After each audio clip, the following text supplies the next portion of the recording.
انا اعطیناک الکوثر فصل لربک وانحر ان شانئک هو الابتر۔ اے نبی ہم نے آپ کو خیر کثیر عطا کیا۔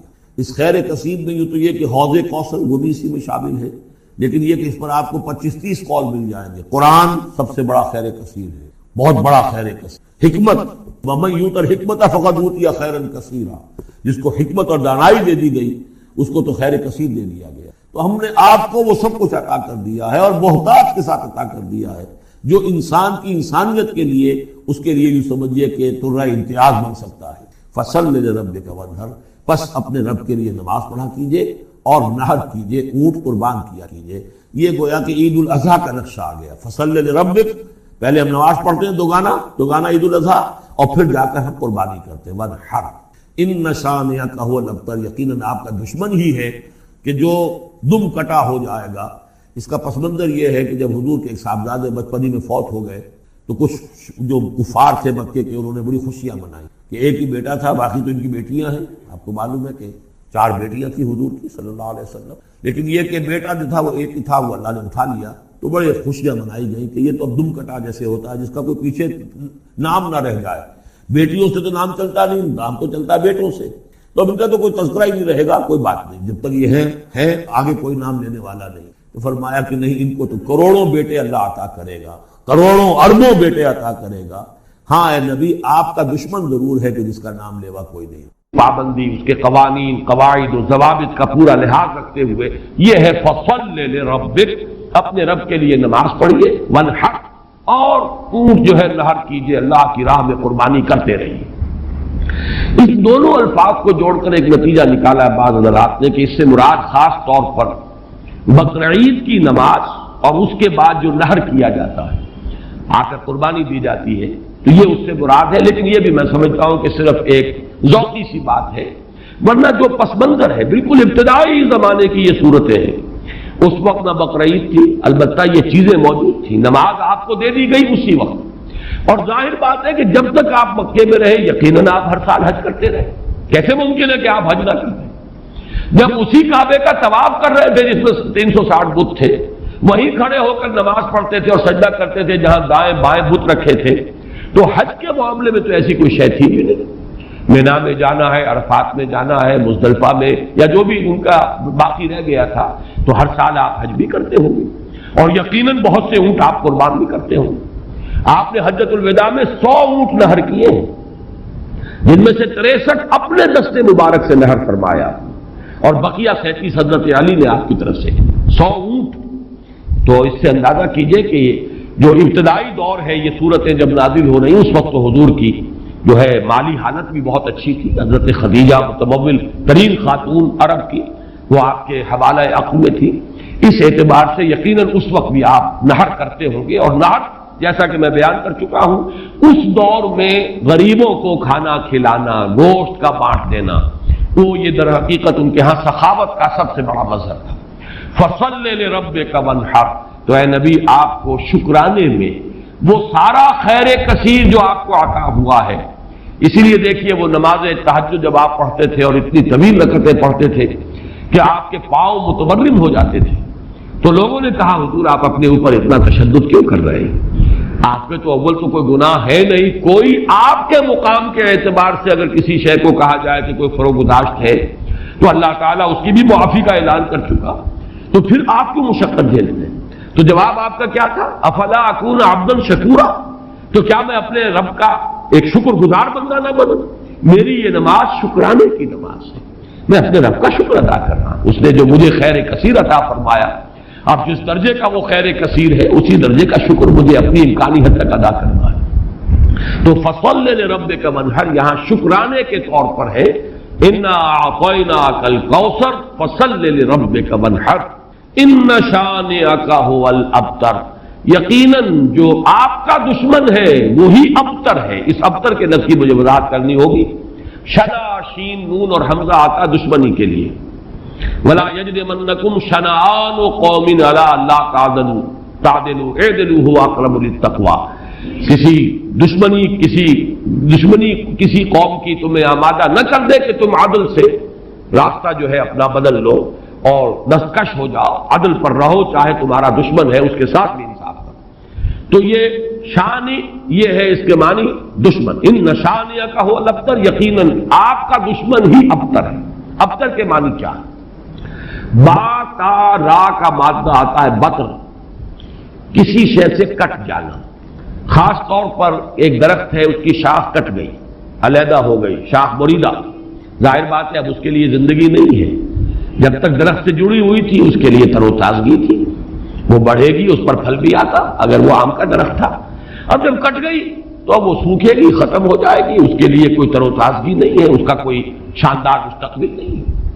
تو یہ کسی شے سے کٹ جانا، اسی معنی میں قوم سے کٹ جانا، علیحدہ ہو جانا، تنہا رہ جانا، لا تجعلنی فردن، مجھے اکیلا نہ بنا دے، تو یہ جو آتا ہے کہ میں اکیلا نہ رہ جاؤں، اس کے لیے بھی یہ لفظ آتا ہے۔ اور پھر جس کا ذکر یا جس کا سلسلہ منقطع ہو جائے، جس کے ہاں اولاد نہ ہو، اب نام اس کا کہاں رہے گا، ختم ہو جائے گا، اولاد نہیں ہے وہ بھی ابتر ہے، گویا کہ اس کا ذکر باقی رکھنے والا کوئی نہیں رہا، اس کا نام نہیں رہے گا دنیا میں، اس لیے کہ اولاد نہیں، خاص طور پر اولاد نرینہ۔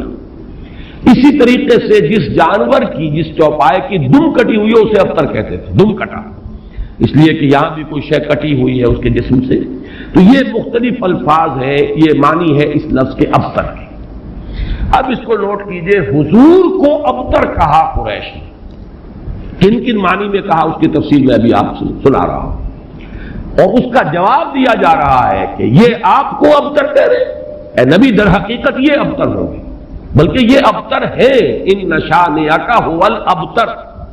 حضور کو ابتر کس کس معنی میں کہا ہے؟ بالکل اوائل میں جبکہ حضور صلی اللہ علیہ وسلم نے اپنا پیغام شروع کیا ہے تو لوگوں نے کہا بطرا محمد منا، یہ ابن جریر کی روایت ہے، محمد ہم سے کٹ گئے، ہمارا اپنا ایک طریقہ تھا، ہماری تہذیب، ہمارا تمدن، ہماری روایات، ہمارا مذہب، ہمارے عقائد، اب محمد ہم سے کٹ گئے تو اس کا مطلب یہ ہے کہ یہ شاخ سوکھ جائے گی۔ یہ اگر جمعیت کے ساتھ رہتے، پوری اپنی قوم کے ساتھ رہتے تو ان کے لیے بھی شاندار مستقبل تھا، اب ان کا مستقبل بہت تاریک ہے۔ یہ بالکل ایسی بات ہے جیسے واصل بن عطا، یہ شاگردوں میں سے تھا حضرت حسن بصری رحمۃ اللہ علیہ کے، وہ تابعین میں سے ہے، ان کا شاگرد اور بڑا ذہین شاگرد، لیکن اس نے مسئلہ تقدیر پر، جبر و قدر پر بحثیں شروع کی، تو جب اس طرح کی باتیں اس نے کہی کہ جو اہل سنت کے شایان شان نہیں، تو پھر حضرت حسن بصری نے اسے اپنے درس سے نکال دیا اور کہا کہ اعتزل عنا، یہ ہم سے علیحدہ ہو گیا، اب اس کا راستہ علیحدہ ہے، اس کا ہم سے کوئی تعلق نہیں۔ اسی اعتزل عنا سے اعتزال کا مذہب بنا ہے، اور معتزلہ کہلاتے علیحدہ ہو جانے والے لوگ۔ تو اسی طریقے سے قوم کا پہلا ریئیکشن یہ تھا حضور صلی اللہ علیہ وسلم کے بارے میں کہ بطرا محمد منا، محمد ہم سے کٹ گیا صلی اللہ علیہ وسلم۔ اسی طریقے سے ایک مرتبہ قریش کی بڑی کوئی چوپال کے اندر ان کی بڑی مجلس تھی، اور کعب بن اشرف جو ہے وہ آیا ہوا تھا، یہودی، مدینہ منورہ سے، اس وقت تک تو یثرب تھا، ابھی کہاں مدینہ منورہ، اس وقت تک تو یثرب ایک بستی تھی، اس کا نام یثرب، وہ تو حضور ہجرت فرما کر گئے تو پھر وہ مدینۃ النبی اور المدینۃ المنورہ بنا ہے۔ تو وہاں لوگوں نے کہا، حضور کا ذکر کیا، اس نے تو پوچھا ہوگا کہ سنا ہے آپ کے ہاں کوئی ہے جس نے نبوت کا دعویٰ کیا ہے، تو الفاظ نقل کیے ہیں بزار نے حضرت ابن عباس رضی اللہ تعالی عنہما سے، الا تری الی ھذا الصبی المنبتر، دیکھتے نہیں ذرا تم، الا تری، یہ وہی ارایت الذی، یہ ان کے ہاں تعجب کی بات ہوتی ہے، ذرا دیکھو تو، تعجب بھی تحقیر بھی، یہ ہمارا ایک بچہ ہے۔ اب دیکھیے بچہ کہہ رہے ہیں، حضور اس وقت 42-43 سال کے ہوں گے، لیکن ان انداز حقارت ہے، یہ تحقیر۔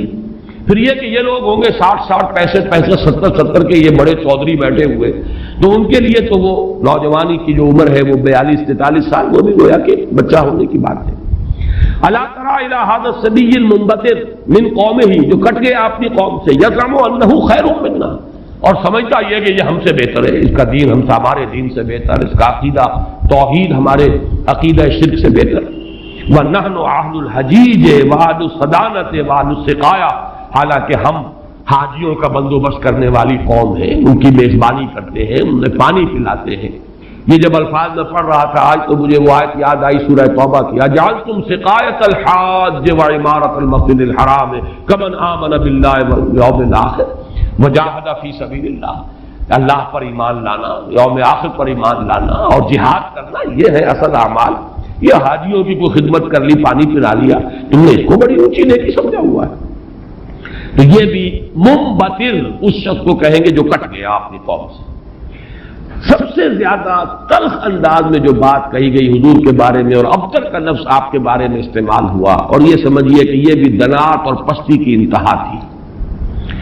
حضور کے دوسرے صاحبزادے حضرت عبداللہ کا جب انتقال ہوا، یہ ذرا نافلہ تعلق کے درجے میں نوٹ کر لیجئے کہ حضور کی صاحبزادیاں اور آپ کو 2 بیٹے، 4 بیٹیاں اللہ نے حضرت خدیجہ کے بطن سے عطا فرمائیں۔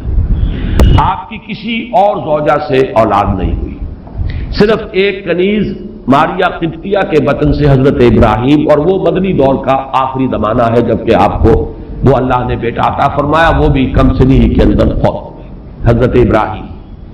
تو یہ جو ترتیب ہے حضور کی اولاد میں، سب سے بڑے تھے قاسم، اسی لیے ابو القاسم آپ کی کنیت ہے۔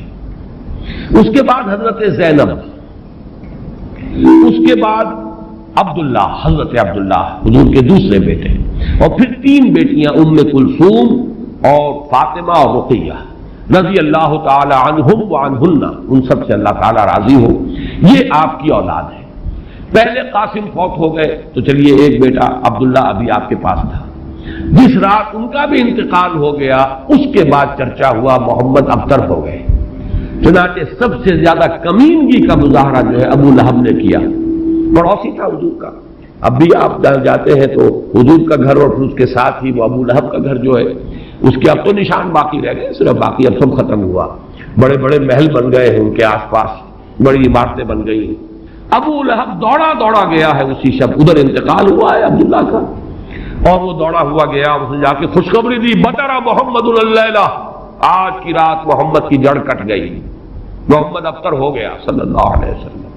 گویا کہ خوشخبری دے رہا۔ یہ دنات اور پستی کی انتہا ہے۔ اس کو نوٹ کر لیجئے کہ اب آگے چل کر سورۃ اللہب اب دور نہیں رہی ہے، شاید اگلے ہی درس میں ہم 3 صورتیں پڑھیں گے، سورہ کافرون، سورہ لہب اور سورۃ النصر۔ آج جیسے 2 پڑھ رہے ہیں، پچھلے درس میں بھی 2 صورتیں پڑھی تھی، اگلے درس میں 3 صورتیں پڑھیں گے انشاءاللہ العزیز۔ بدترین انسان، ارذل الخلائق جو تھا حضور کے دشمنوں میں، وہ ابو لہب تھا، قریب ترین عزیز، حضور کا سگا چچا، لیکن یہ کہ بدترین دشمن، اور دشمن بھی دشمن میں فرق ہے۔ خدا پنج انگوش یکساں نہ کر، نہ ہر زن است و نہ ہر مرد مرد، خدا پنج انگوش یکساں نہ کر۔ آپ کے موافقین اور مومنین بھی برابر نہیں تھے، کہاں حضرت ابو بکر رضی اللہ تعالی عنہ، کہاں اس دور کے کوئی عام صحابی، پھر آپ کے دشمن بھی برابر نہیں تھے۔ تو بدترین دشمن یہ ابو لہب ہے، اور اندازہ کیجئے اس کی دنات کا کہ بطر محمد اللیلہ، آج کی رات محمد کی جڑ کٹ گئی، ابتر ہو گئے محمد، معاذ اللہ۔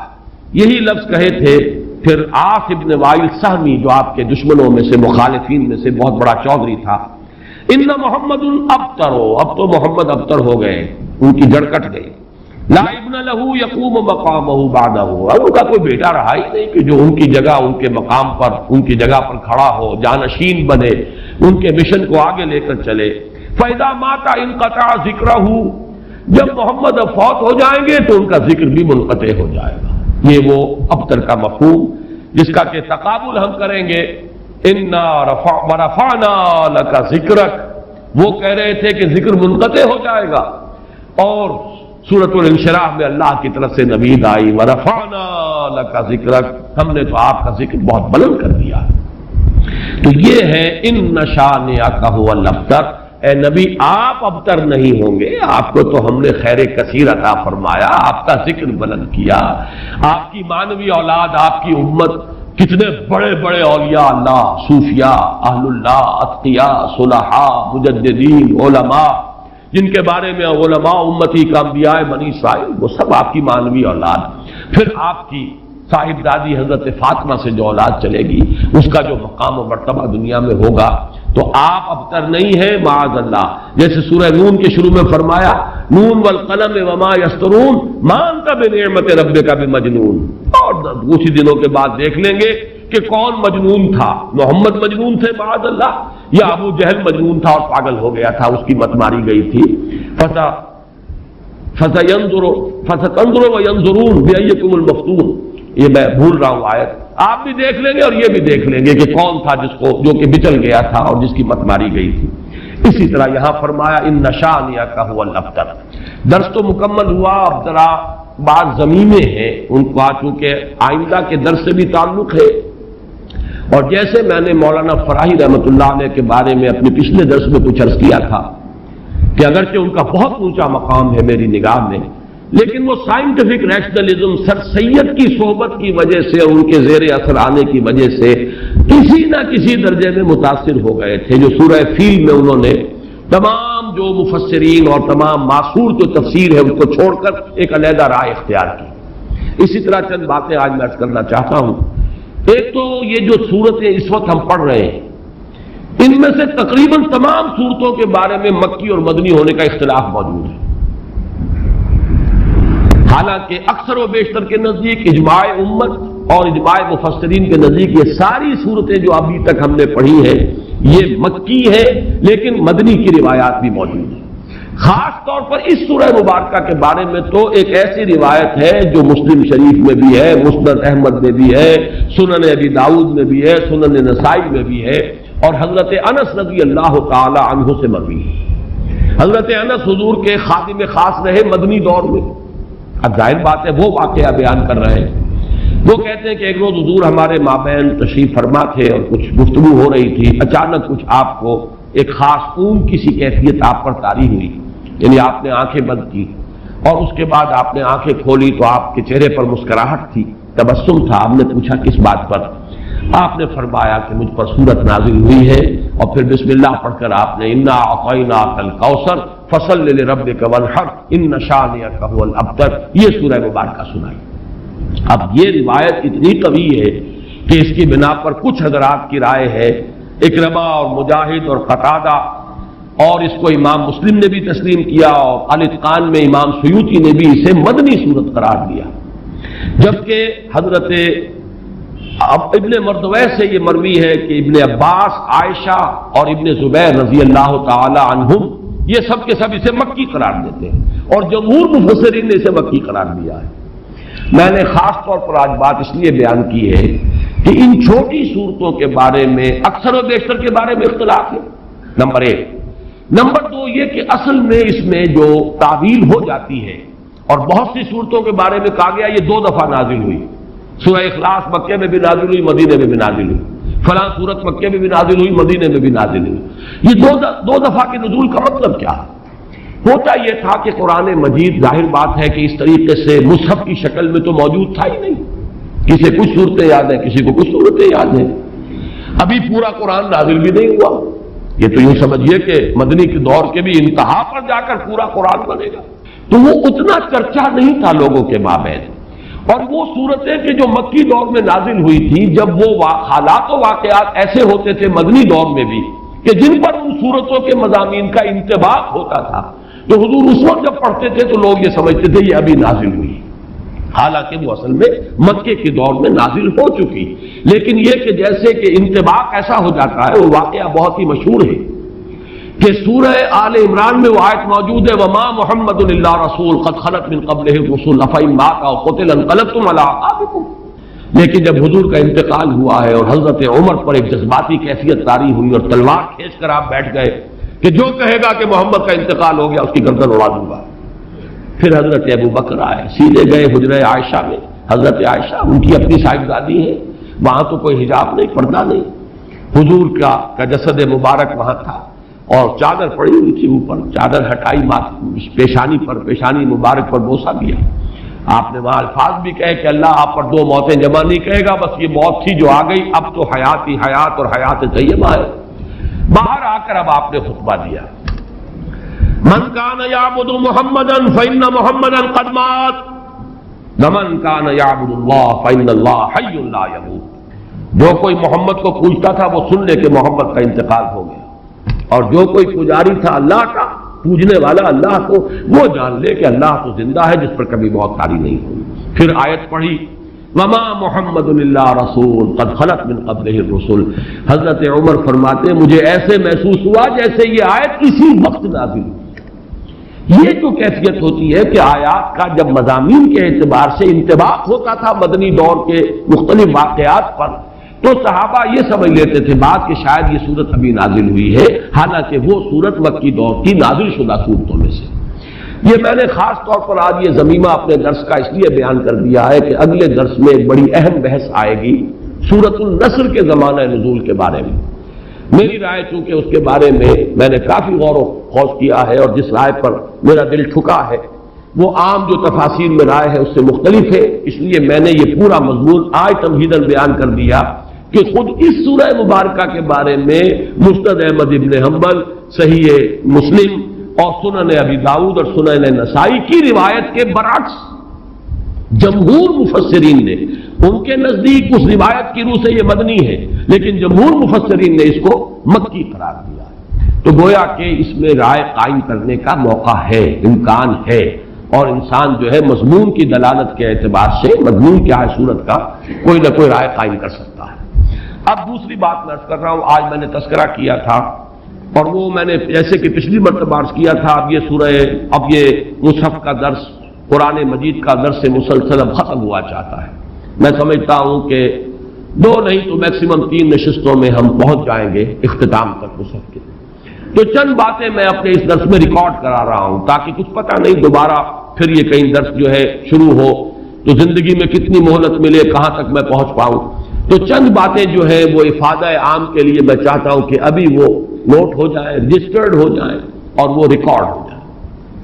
اور چونکہ میں نے اپنی 4 سورسز قرار دی، علامہ اقبال، ڈاکٹر رفیع الدین ایک سورس ہے، لیکن وہ کوئی مفسرین میں سے ہے ہی نہیں، ایک فکر ہے، ان کا سوچ ہے، تعبیر کی ہے انہوں نے۔ علامہ اقبال کو میں اس دور کا سب سے بڑا ترجمان القرآن مانتا ہوں۔ عظمت قرآن کا جتنا انکشاف اس شخص پر ہوا میرے نزدیک کسی دوسرے شخص پر نہیں ہوا۔ یہ میرا وہ قول ہے جس کو میں کھلا کہتا ہوں، بغیر بلا خوف تردید کہتا ہوں، لیکن بہرحال مفسر نہیں، میں نہ عارف، نہ مجدد، نہ محدث، نہ فقیہ۔ اور دوسرا جو ہے وہ شیخین، شیخ الہند، شیخ الاسلام۔ شیخ الہند مولانا محمود حسن کا ترجمہ اور شیخ الاسلام مولانا شبیر احمد عثمانی کے حواشی۔ یہ عروۃ الوثقیٰ ہے جس کو میں نے مضبوطی سے تھاما ہے۔ سلف کے ساتھ میرا رشتہ اس حدیث اور اس ترجمے اور تفسیر کے حوالے سے قائم ہے، اسلاف کے ساتھ میں جڑا ہوا ہوں، یہ عروۃ الوثقیٰ اس کی وضاحت میں کر چکا ہوں۔ لیکن استفادہ زیادہ جو میں نے کیا ہے وہ دوسرے 2 شعبے ہیں، مولانا فراہی اور ان کے شاگرد مولانا اصلاحی، مولانا ابوالکلام آزاد اور ان کے مانوی جانشین مولانا سید ابو الاعلیٰ مودودی۔ ان میں سے 2 حضرات کے ساتھ میری طویل ایسوسیشن رہی ہے، جماعت اسلامی کے ساتھ مولانا مودودی کے ساتھ، پھر مولانا اصلاحی صاحب کے ساتھ اس سے بھی طویل۔ اس پہلو سے میں ان دونوں کے مابین جو بھی کوئی ربط اور تعلق ہے یا جہاں جہاں مجھے اختلاف ہوتا ہے میں اس کو خاص طور پر بیان کر دیتا ہوں، وہ کسی قد کی وجہ سے نہیں ہے، بلکہ اس لیے کہ چونکہ میں نے ان سے بہت کچھ فیض حاصل کیا، لہذا جہاں مجھے ان کی کسی رائے سے اختلاف ہے اسے میں نوٹ کروا دیتا ہوں، تاکہ وہاں میری رائے جو ہے یہ نہ سمجھی جائے کہ میری رائے بھی وہی ہے جو مولانا مودودی کی ہے یا مولانا اصلاحی کی۔ بہرحال اس وقت جو بات مجھے نوٹ کرانی ہے وہ یہ ہے، کیونکہ میں نے آج کہا تھا کہ تفسیر سورہ کوثر کا جب میں نے تقابلی مطالعہ کیا، مولانا اصلاحی صاحب نے تو کچھ بھی نہیں لکھا اور کوئی اس پر محنت نہیں کی، کوئی حق ادا نہیں۔ مولانا فراہی کی کچھ چیزیں نقل کی جیسے سورہ فیل میں نقل کی ہیں، اسی طریقے سے سورہ کوثر میں نقل کر دی، لیکن یہ کہ مولانا مودودی نے تفہیم میں واقعہ یہ کہ حق کیا ہے، بڑی محنت کی، ساری معلومات جمع کر دی۔ البتہ ان دونوں میں جو ایک فرق و تفاوت ہے اس کے اعتبار سے 2 پوائنٹ نوٹ کر لیں۔ مجھ سے بہت سے لوگ مشورہ مانگتے ہیں کہ آپ کون سی تفسیر ریکمنڈ کرتے ہیں، تو میں ہمیشہ یہ کہا کرتا ہوں کہ مولانا مودودی کی تفہیم اگر صرف آپ پڑھتے ہیں تو حواشی جو ہے شیخ الہند کے اور شیخ الاسلام کا ترجمہ اور حواشی وہ ضرور شامل کر لیجیے۔ تدبر قرآن پڑھتے ہیں تو اس کے ساتھ بھی اس کو ضرور شامل کیجیے۔ اس کی کیا وجہ ہے؟ یہ دونوں تفسیریں چاہے تفہیم القرآن ہو چاہے تدبر قرآن ہو، دین کا جو باطنی پہلو ہے، تصوف کی جو چاشنی ہے، اس سے یہ دونوں تفسیریں بالکل خالی ہیں، قائل ہی نہیں۔ جب قائل نہیں تو ادھر ان کی توجہ نہیں ہوئی، ان حقائق پر نگاہ نہیں گئی۔ موتی ہیں بکھرے ہوئے ہیں، لیکن یہ کہ آپ کی توجہ نہیں ہے، آپ کو نظر نہیں آئے کہ موتی بکھرے ہوئے ہیں۔ مولانا مودودی کا بھی وہ مزاج نہیں، مولانا اصلاحی صاحب کا بھی وہ مزاج نہیں، بلکہ مولانا اصلاحی صاحب زیادہ ہی سخت ہے۔ اس اعتبار سے ان دونوں کی تفسیروں کے اندر یہ پہلو جو ہے، ایک پہلو بہت ہی یہ سمجھیے کہ یعنی نظر انداز ہو گیا ہے، اس پہلو سے وہاں بڑی کمی ہے۔ اس کمی کو پورا کرنے کے لیے حرکی پہلو تفہیم القرآن میں ہے، تدبر قرآن مجید کے اپنے اسالیب، زبان کی بحث، ادب کے حوالے سے، اور نظم القرآن، قرآن کا نظم، سورتوں کا، آیات کا، یہ مولانا اصلاحی صاحب کا خاصہ ہے۔ لیکن دونوں چونکہ اس سے خالی ہے، معنوی اور وہ جو روحانی مباحث ہے، تصوف کے موضوعات ہیں، لہذا اس کو تو شامل کرنا چاہیے ہر صورت، یعنی شیخ الہند کا ترجمہ اور مولانا شبیر احمد عثمانی کے حواشی۔ کہ حضرت موسیٰ علیہ السلام کا آپ کو معلوم ہے کہ کوہ طور پر اللہ تعالیٰ سے ہم کلامی کا شرف حاصل کرتے تھے، گفتگو ہو رہی ہے لیکن اللہ نظر نہیں آ رہا۔ اب اس کو اپنے اوپر طاری کیجئے، یہ صاف سامنے آتے بھی نہیں، صاف چھپتے بھی نہیں۔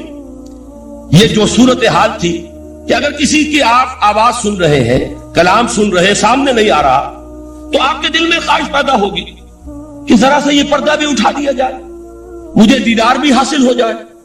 لہذا سورہ اعراف میں ہے جب کئی بار یہ شرف ہم کلامی حاصل ہوا اللہ سے، تو حضرت موسیٰ علیہ السلام نے بڑی ہمت سے کام لیا، بڑی جرت کی اور درخواست کر دی، رب ارنی انظر الیک، یہ جو پردہ بیچ میں حائل کیا ہوا ہے پروردگار، تو میرا شوق دیکھ، میرا اشتیاق دیکھ، تو مجھے ذرا دیدار بھی عطا ہو جائے۔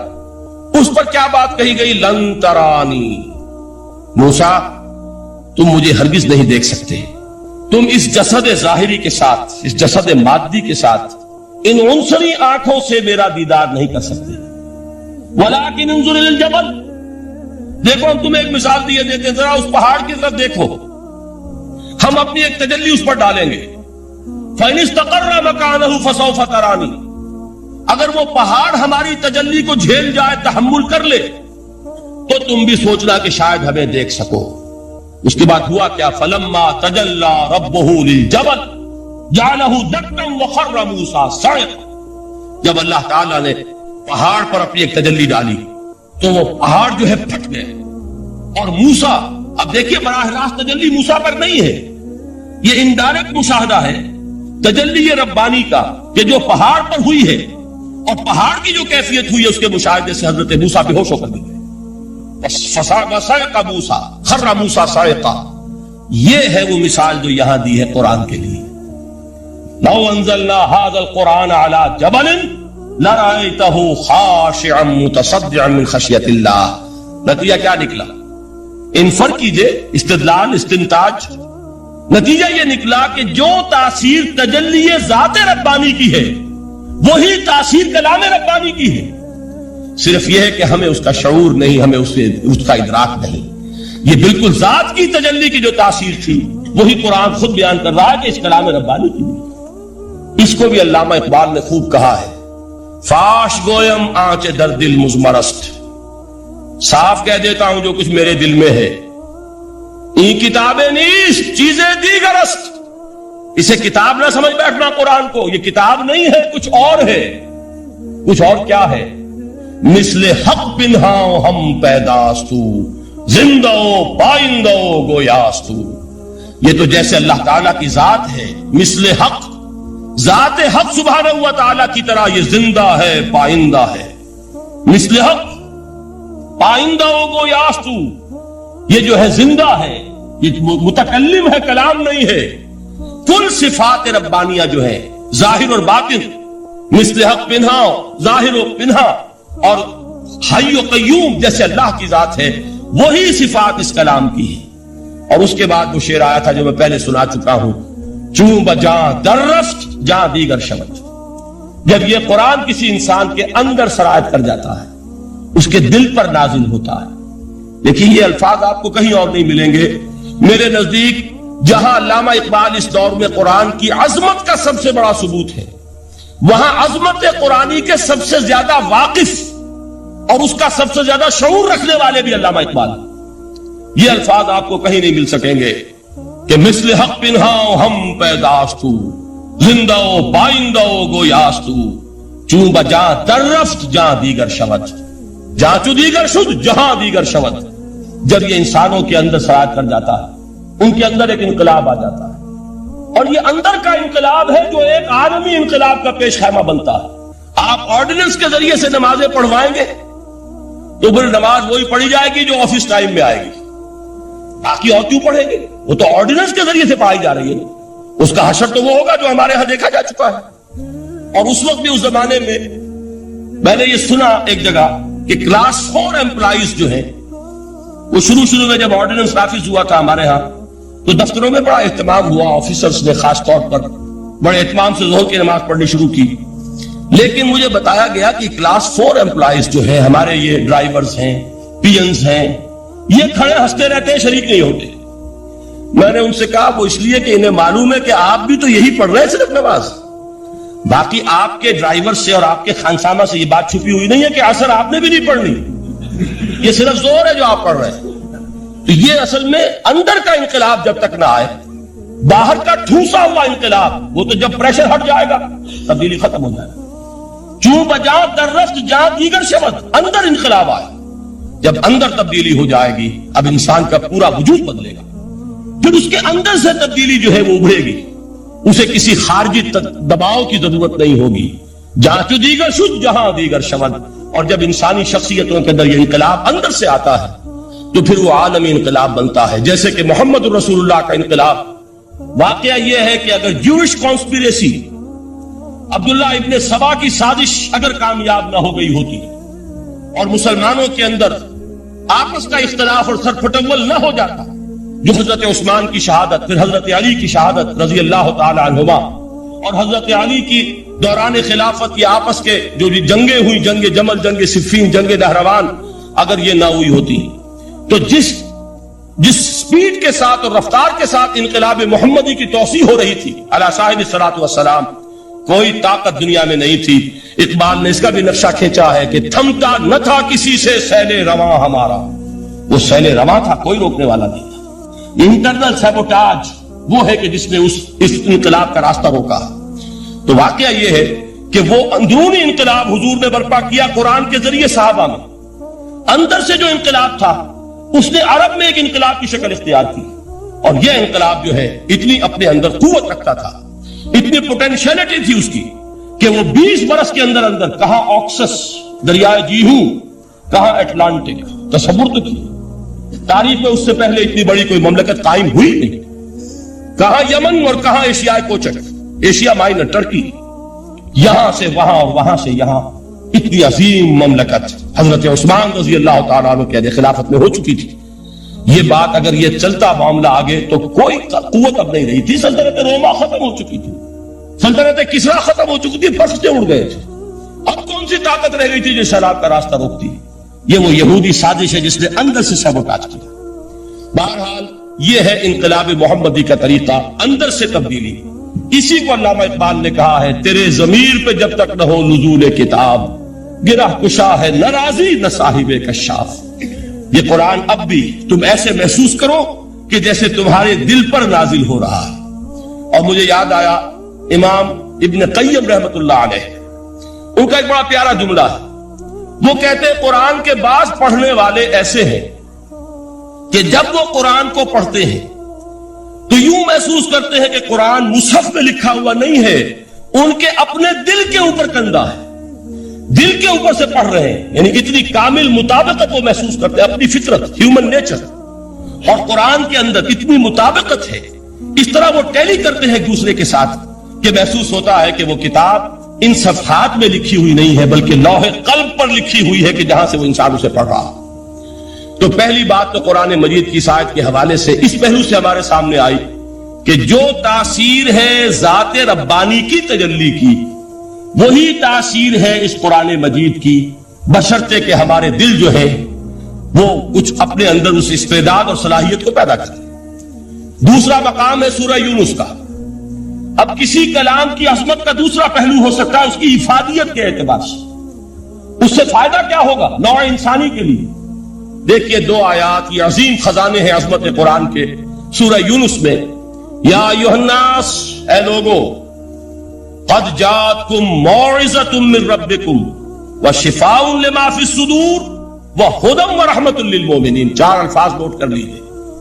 اے لوگوں، آ گئی ہے تمہارے پاس وہ چیز تمہارے رب کی طرف سے جو موعظہ ہے. موعظہ کسے کہتے ہیں؟ نصیحت. اس بات کو ذرا سمجھ لیجیے ترتیب کیا ہے. نصیحت اسے کہتے ہیں. جی رہا نہیں جا رہا، میں نے اس کی ترتیب بدلی ہوئی ہے. مجھے یاد دلایا ایک صاحب نے کہ سورہ رحمان کی ابتدائی آیات کا بیان تو رہ گیا، وہ رہا نہیں. میں نے پڑھا کسی اور ترتیب سے تھا، بیان کسی اور ترتیب سے کر رہا ہوں. پڑھنے میں 4 2 اور 1، اور اب جو میں بیان کر رہا ہوں پہلے 1 آیت سورہ حشر کی جو بیان کی، اب 2 آیات ہیں سورہ یونس کی. لوگوں، تمہارے پاس آ گئی ہے تمہارے رب کی طرف سے موعظت، اور تمہارے سینوں کے اندر جو روگ ہیں ان کے لیے علاج. توجہ کیجئے گا، ہم نے قرآن کو کیا سمجھا ہے؟ صرف ایک مقدس کتاب، ایک حصول ثواب یا ایصال ثواب کا آلہ. قرآن ہے کیا؟ نمبر 1 موعظہ. موعظہ کسے کہتے ہیں؟ وعظ اسے کہتے ہیں وہ بات جس سے دل نرم ہو جائے، دل کے اندر گداز پیدا کرنے والی شے. وجہ کیا ہے؟ اعلیٰ سے اعلیٰ حکیمانہ بات کسی سے کہی جائے، دل سخت ہے، اثر نہیں ہوگا. ایک کرسٹ آ جاتا ہے انسان کے دل کے اوپر، جیسے کہ یہود کے علماء کے بارے میں فرمایا گیا ثم قست قلوبکم فہی کالحجارۃ او اشد قسوہ وان من الحجارۃ لما يتفجر منه الانہار وان منها لما يهبط من خشیۃ اللہ وان منها لما يشقق فيخرج منه الماء. اے لوگوں، پھر تمہارے دل سخت ہوتے چلے گئے، پھر وہ پتھروں کے مانند سخت ہو گئے، بلکہ ان سے بھی زیادہ سخت. اس لیے کہ پتھروں میں تو وہ بھی ہوتے ہیں کہ جو اللہ کے خوف سے گر جاتے ہیں، پتھروں میں وہ بھی ہوتے ہیں کہ جو اللہ کی خشیت سے پھٹ جاتے ہیں، ان میں سے پانی بہ نکلتا ہے. پتھر تو اس طرح کے ہیں، لیکن انسان کا دل جب سخت ہو جائے، جب پتھر بن جائے، تو کوئی شے دنیا کی اس کی سختی کا مقابلہ نہیں کر سکتی. پہلے اس سختی کو نرم کریں گے. جیسے زمین ہے چٹیل زمین، اس زمین کے اندر ہل چلے گا تو بارش جو ہے فائدہ دے گی. اس کو آپ زمین کو نرم کرتے ہیں تاکہ وہ بارش کو جذب کرے، ورنہ چٹیل زمین ہے سخت، وہ پانی بہ جائے گا اور وہ زمین کے اندر جذب نہیں ہوگا. تو پہلا لفظ استعمال کیا موعظہ. یہ قرآن واعظ ہے، نصیحت ہے، دلوں کو نرم کرتا ہے. دلوں پر جو کرسٹ آ گیا ہے سخت، اسے توڑتا ہے، اس میں ہل چلاتا ہے. پھر کیا کرتا ہے؟ پھر جب یہ جذب ہوتا ہے، شفاء لما فی الصدور، جو سینے کے روگ ہیں ان کے لیے شفا. اب آپ غور کیجئے گا، علامہ اقبال نے انہی 2 اعتبارات سے مسلمانوں کا مرثیہ کہا ہے کہ مسلمانوں نے اس قرآن کو نہ موعظہ کے لیے استعمال کیا اور نہ تزکیہ نفس کے لیے استعمال کیا، بلکہ اس کو تو صرف بنا لیا ہے وہ جان آسانی سے نکالنے کا نسخہ یا ایصال ثواب کا آلہ. چنانچہ کہتے ہیں واعظ کے لیے واعظ دستہ زن و افسانہ بند. واعظ جو ہے ہمارے داستانے کہتے ہیں، افسانے کہتے ہیں، قصے کہتے ہیں، لطیفے کہتے ہیں. معنی او پست و حرف او بلند، اس کے بیان میں معنی تو ہوتے ہیں بہت ہی گھٹیا، نیچے کے پست. الفاظ کا شکو ہوتا ہے، الفاظ بہت اونچے ہوتے ہیں. از خطیب و دیلمی گفتارے او با ضعیف و شاذ و مرسل کارے او. سارا واعظ و نصیحت جو ہو رہا ہے وہ ضعیف حدیثوں کے ذریعے سے، ضعیف روایات. روایات بخاری کی ہو، مسلم کی ہو، ترمذی کی ہو، ابن ماجہ کی ہو. کہاں خطیب بغدادی اور دیلمی، وہ کتابیں کہ جن کی کوئی سند نہیں ہے، وہاں کی روایات کے ذریعے سے لوگوں کو تذکیر کرنے کی کوشش کر رہے ہیں. با ضعیف و شاذ و مرسل کارے ہو، ضعیف روایات، شاذ روایات، مرسل روایات جن کا سلسلہ روایت محمد الرسول اللہ تک متصل نہیں ہے، اس کے ذریعے سے کر رہے ہیں. حالانکہ موعظہ، سب سے بڑا موعظہ یہ قرآن تھا. قرآن کہتا ہے خود فذکر بالقرآن من یخاف وعید. اے محمد صلی اللہ علیہ وسلم، آپ اس قرآن کے ذریعے نصیحت کیجئے.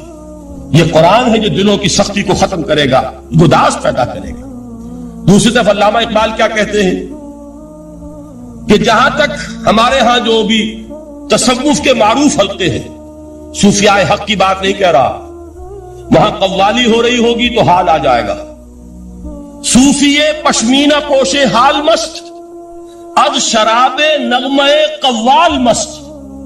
قوال سے جو کچھ مل رہا ہے، حال آ رہا ہے، مستی آ رہی ہے، کیف اور سرور حاصل ہو گیا ہے. صوفی پشمینہ پوشے حال مست، اور شراب نغمہ قوال مست. لیکن یہ کہ اس کی محفل میں در نمی سعادت بقرآن محفلش، اس کی محفل میں قرآن کا کہیں گزر نہیں ہے، جبکہ محمد الرسول